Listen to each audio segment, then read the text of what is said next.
you could make it legal for every mechanic in Europe to jailbreak every Tesla in Europe, unlock all the subscriptions, unlock all the software upgrades for one price, not give 1 penny back to Elon Musk, kick him in the dongle, and really hit him where it hurts, which is in the wallet.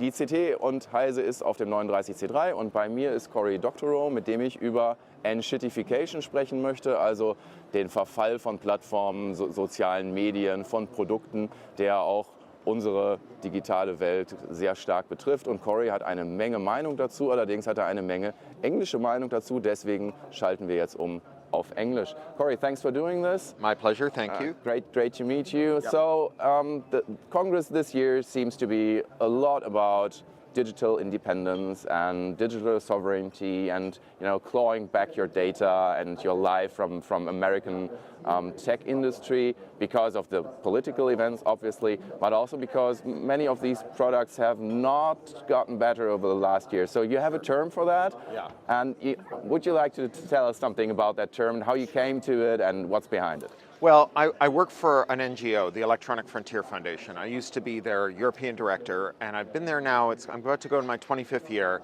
And as a digital rights activist, my job has been trying to get people to care about these issues, and so I've come up with so many framing devices and metaphors and similes and parables and a funny word, and the funny word turned out to be the thing everyone likes. So enshittification is this word I coined to describe platform decay.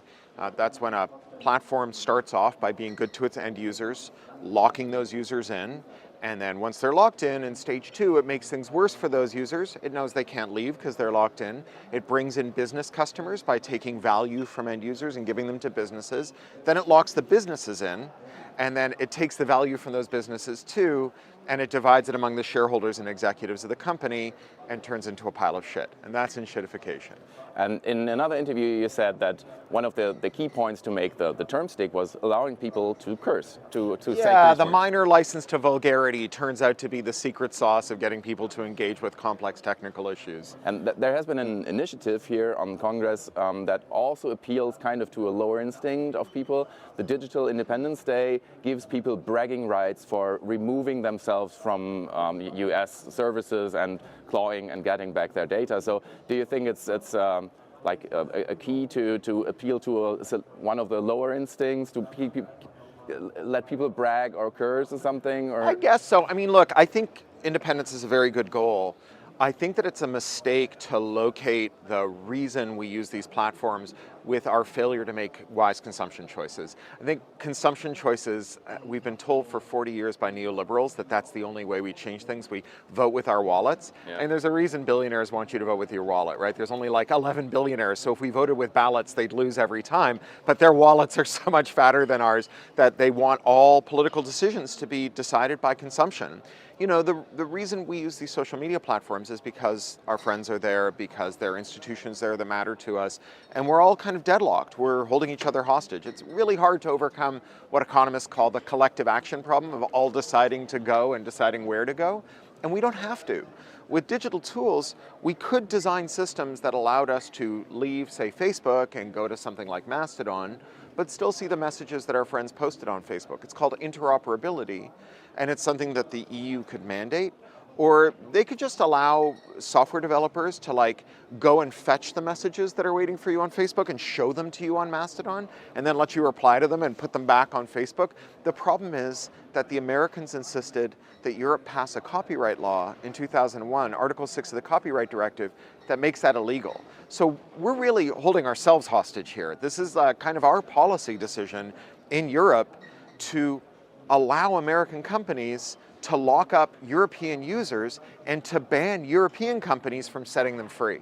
Yeah, and in your talk you said there these anti-circumvention laws are usually like piggybacked on trade agreements. Yeah. And they are like one of the most important arguments for the US side for the trade agreement. So they basically force you to trade anti-circumvention laws against, I don't know, say soybeans or something. Yeah, like exporting coffee, yeah. You know, or Mercedes, I guess, yeah. And if we're talking about the EU, Volkswagen, yeah. I mean, the U.S. Trade Representative, I've chased them around the world for 25 years. I worked in 31 countries, and I meet with political leaders wherever I go, and I say, look, you've got this law that makes it illegal to modify an app to protect your privacy, to modify your car so any mechanic can fix it, to modify ventilators so the hospital can fix it. Right now, ventilators are locked up, so you need the manufacturer, which is usually this one monopolist called Medtronic, to come and fix it. You've got this law that bans this from happening. It's bad for your digital sovereignty. It's bad for your resilience. It's bad for your national economy, because you could be exporting the tool that lets any mechanic fix a car, and people all over the world would buy that tool, and they say, yeah, this sounds good, but if we were to change the law and make it possible to have this resiliency, this independence, this sovereignty, this economic development, well, the Americans would put tariffs on us. And of course now, it's very strange, but Trump has given us a kind of new lease on life for this policy because he's given us tariffs. He's given away his trump card. Indeed. And as I said yesterday, if someone threatens to burn your house down unless you do as you're told, and you do it, and they burn your house down, you don't have to keep doing what they tell you to do. So basically repealing this, these laws, these copyright laws, these anti-circumvention laws is one step to reversing enshittification of the internet, of the economy. What are other steps we could do? Sure. Well, to think about that, you have to think about what stops companies from being bad, right? If you're kind of thinking about the ideal company, like in a model of what you want a company to have as an investor, you want to spend as little as possible, nothing if you can, on your inputs, and you want to charge as much as possible, infinity if you can, on your outputs. And of course, you can do that if you're like one of the big academic publishers. That is how they work, and Germany is, of course, host to the world's largest academic publishing monopolist. But mostly companies that aren't academic publishers, they have to accept some compromises. They're disciplined because they have competitors. And so one of the things we've seen in the EU over this decade is a renewed interest in anti-competition, or rather antitrust pro-competition laws. And it's funny, we think of these laws as being mostly American, and there's a sense in which that's true. But after World War II, during the post-war settlement and the Marshall Plan, when American technocrats went around the world and rewrote everyone's laws, one of the things they did was transpose American competition law to European law books. So both America and Europe have very similar competition laws, as do Japan and as does South Korea, which is why you sometimes see enforcement actions moving around the world. So in the UK, the Competition and Markets Authority did a big report on the mobile duopoly for payments, which imposes a more than $100 billion annual tax on digital markets. And that report was used by the Commission for the Digital Markets Act and the Digital Services Act, and enforcement actions against Apple here and Google here. And then South Korea and Japan took those same cases and transposed them into their court system and extracted settlements there. So, you have the same scam being run everywhere in the world, and you have an opportunity for international cooperation where we can bring these companies to heel. You may think, oh, well, what could one European nation or even all of the EU do against a company as big as, say, Meta? But it doesn't have to be just the EU. It can be all the countries in the world. So we can restore competition. We can claim back regulation. Our regulation has been captured by these companies. Here in Europe, we have a very good privacy law, the GDPR, but we have a very complicated federalist arrangement where all of the American tech companies pretend that they're Irish. And in Ireland, the privacy regulator has been captured by the American companies. They've just appointed a former Meta executive to run it. And not only that, but one of the things we know now because of this New Zealand Meta executive, Sarah Wynne-Williams, who wrote a book about all the things she saw at Facebook and has been sued by Facebook for $111 million because she signed a non-disparagement clause in her contract that makes it illegal for her to criticize Meta. It's almost certain that the new privacy commissioner of Ireland has also signed a lifelong contract prohibiting her from ever criticizing Meta. Yep. So this is Meta's top regulator. So we have to claim back our regulatory freedom. Tech workers used to be an important source of anti-disenshittification, right? Where tech workers had so much power, they were very hard to come by, they were very valuable to their employers. But tech workers never really saw themselves as workers. They thought that they were temporarily embarrassed founders. And so when they had all this power, they never consolidated it with solidarity. They never unionized. And now supply has caught up with demand. We've seen mass layoffs in the sector, 500,000 tech layoffs in the US in the last 3 years alone. So it's much harder for a tech worker to say, I'm sorry, boss, I'm not going to enshittify that thing that I missed my mother's funeral to ship on time, and you can't fire me because no one else can do my job. Now the boss just says, yeah, we are going to fire you because there's 10 workers who want to do your job. So we have to sign up tech workers to understand that they're workers and that worker power comes from unions. And if we restore these forces, and we don't have to restore them all at once, we can use some of them to give us leverage to restore the other ones: competition, regulation, tech worker power, and interoperability, the ability to modify these tools and bring new companies to market that repair the defects of the existing tech giants. I think that we can restore the era in which these very flawed companies, run by very flawed individuals, nevertheless gave us products that we found very valuable and useful. You're not on Facebook because Mark Zuckerberg brainwashed you into thinking Facebook would be good. Nope. You're on Facebook because Facebook was good. And it wasn't because Mark Zuckerberg was a better person. Mark Zuckerberg has always been a creep. One of the things we learned in Sarah Wynne Williams' memoir, Careless People, is that among other things, Mark Zuckerberg cheats at Settlers of Catan, right? He's always been a terrible person. I know another billionaire gamer who was suspected of cheating in a live stream, actually. So that maybe there's a pattern there. I don't know. Yeah. Well, look, if you don't like Elon Musk, and I don't like Elon Musk, you can either kvetch about the fact that he's giving Nazi salutes at the big conferences, but he just feeds on the attention.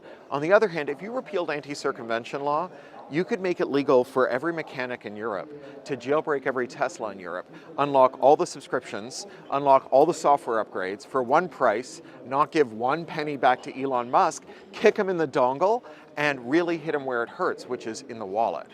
Yeah, I mean that's a very appealing idea, and I think locking features in cars behind a paywall is one very, very bad example of enshittification in the car market. So that's probably overdue. Well, and it's not just that. I mean, one of the things about anti-circumvention law is because it's so broad, people who reveal defects in the protections on digital systems are themselves treated as circumventors. They can face criminal and civil liability. And so one of the things we know is that people who might have investigated Dieselgate before Dieselgate was finally revealed were dissuaded from doing this by the lawyers at their firms, by the people who ran their institutions, because they were worried about legal liability for revealing this. And so thousands of Europeans died as a consequence of this. So it's not just locking up features, it's hiding wrongdoing. Yes, and in IT security, we have the same principle for responsible disclosure. So every week or so, we get an email to our editor's inbox, and it says, oh, I found this security issue somewhere, but I don't want to report it to the vendor because I might get sued or put in jail or something. So can you do that for me? And that also it makes people not report security issues and makes people not report product defects, and it's generally that can't be a good thing in anyone's book. Well, it protects cheaters, right? So last year here at this conference, Dragon Sector, a group of security researchers from Poland, presented their research on a Polish train manufacturer. It dominates the Polish train sector, a company called Nuwag. And Nuwag sabotages their own trains. So they have a location sensor in the locomotive, and if the train thinks that it's been located in a service yard from a competing company, the train bricks itself and stops working. They don't tell their customers this. All the rail operators know is that sometimes these trains stop working and they have to call Nuwag, and Nuwag is like, I wonder what's going on, let us help you. We'll remotely access the train and diagnose it and charge you 20,000 euros. And all they do is turn off the thing where the train has bricked itself. One of the reasons this came to light is in order to have this sabotage work, you have to geofence where you think the train shouldn't be if you're Nuwag. So they draw these rectangles on a map around the places they don't want to see their trains. And they drew the rectangle too wide, and it crossed a piece of mainline track. So when the train would go over this mainline track, it would stop working, right? So these researchers came and they presented this research that this company had sabotaged its own products, and they were stealing from the Polish train operators, and they've been sued under Article 6 of the Copyright Directive for revealing vulnerabilities in this train's protection for the sabotage routine, which is illegal under the Copyright Directive.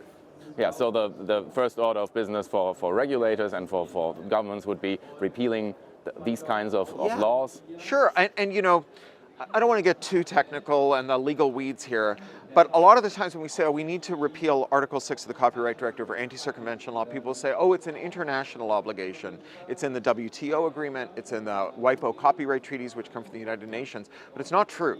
So I used to be a delegate to these bodies. I was a UN delegate, and the UN rules say that you have to prohibit circumvention where it results in a copyright violation. Yeah. But there's no copyright violation in revealing train sabotage, and it's not a copyright violation to take an audiobook that's been locked up by Amazon and move it to another app, right? So we could, in fact, we have the legislative space to alter our laws without falling afoul of these international agreements. Yeah. As a final question, what would you recommend to someone who wants to start doing something now, next Sunday, next Thursday, something like that? Yeah, so look, don't try and vote with your wallet. Don't agonize over whether you should be on Mastodon or Twitter. I mean, choose whichever one makes you feel good, that's fine. But if you want to make systemic change, you have to involve yourself in the system.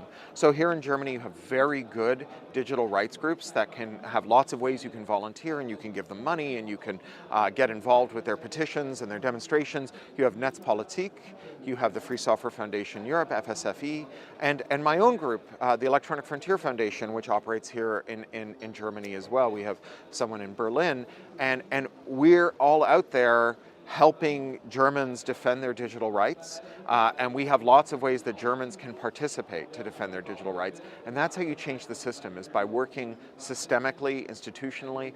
Otherwise, you're like someone who's like, oh, there's a wildfire because of the climate emergency, I'm just going to recycle harder, right? Your individual choices aren't going to solve these systemic problems. Okay, so become a member, get involved, and of course, being at 39C3, maybe consider joining CCC too. Because indeed, of course, doing CCC. Work too. Yes, you're right. That was a terrible omission. My apologies to CCC. Okay, so thanks a lot. Vielen Dank. And have a great Congress. Thank you. Thanks.